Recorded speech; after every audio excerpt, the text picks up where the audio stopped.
All right, we're getting reports right now that if there is a government shutdown, there will not be an important government jobs number, the employment report for the month of September that is due out Friday morning, because there simply would not be enough staffers on hand to collate it.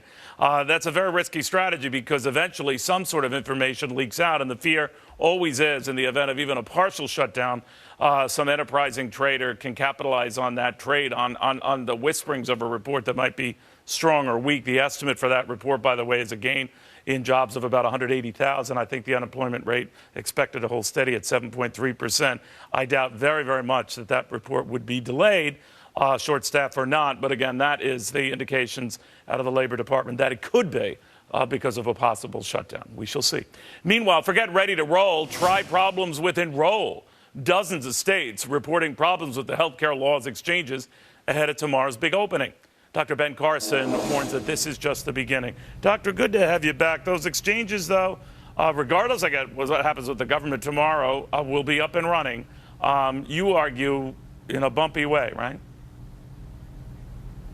Well, yeah, they're not ready to go. And why would they be? Usually when you do a very large program, you phase it in so that you can smooth out the bumps as you see them. We're not doing that in this particular case, but I have a great suggestion, I think, for Congress to get through this impasse, and that is simply to say, okay, you can have it, we'll fund it, but there can be no exemptions for anybody. And you have to take, everybody has to be treated the same way. Either you delay it for everybody, or you make everybody swallow the medicine. When the government gets to choose who gets to be exempted and who doesn't, that's not America anymore. And the other thing we have to recognize is, if we give the government control of our health care, we have taken a giant leap toward changing the nature of this country and removing the responsibility from ourselves. Doctor, there is talk that might be the final offer the House throws in the Senate's lap. Right now they are offering a twin approach where they would delay the individual mandate for a year just as they have the employer mandate, and coupled with that would be addressing this provision that allows for Congress and the president to be exempted from the law. But it might come down to just that, just the exemption from the law that Congress and the president enjoy.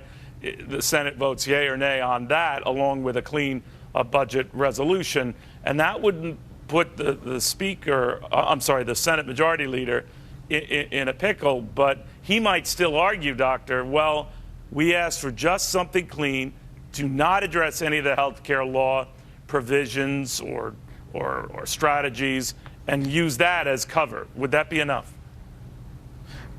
No, I think it's got to be all or nothing.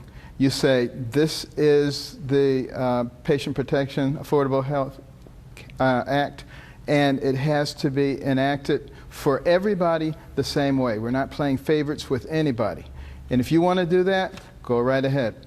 And the fallout will be of such nature that I don't think the Democrats would actually decide that they wanted to do that, because they would know it would put them in a very bad light. And, they play hardball. You have to play hardball with them. Well, and by the way, Doctor, Democrats. I'm sorry, I don't want to jump in. We're just getting word now that the president is pushing back his cabinet meeting and will deliver a statement at 4:45 p.m., about a half an hour from now. Any guess what you think he's going to say? Yeah, he's going to probably demonize his opponents and talk about how wonderful this is. But, again, as I've repeatedly said, what we're really dealing with is a question of what kind of nation we want to be. Do we want to be a nation that is centric to the people or that is centric to the government? This is the defining argument in that war. And, the people really need to weigh in here. I know a lot of them have already. I see a lot of them every place I go. But people really need to make themselves heard here. Dr. Carson, thank you. Very good seeing you again. Bring you up to speed here. You're looking live at the White House. Back and forth we go. But the latest indications now are that the president is going to make a statement at 4:45. But we know the last thing that was rejected in the Senate was a provision that would delay features, not cancel features of the health care law, that would delay the health care law for another year. So that means the next step, how about key features of that law, like the employee mandate? How about the exemption that Congress and the president enjoy? The president might weigh in on that in about 25 minutes because we're running out of time here. To Ed Henry, who's asking all of that after this.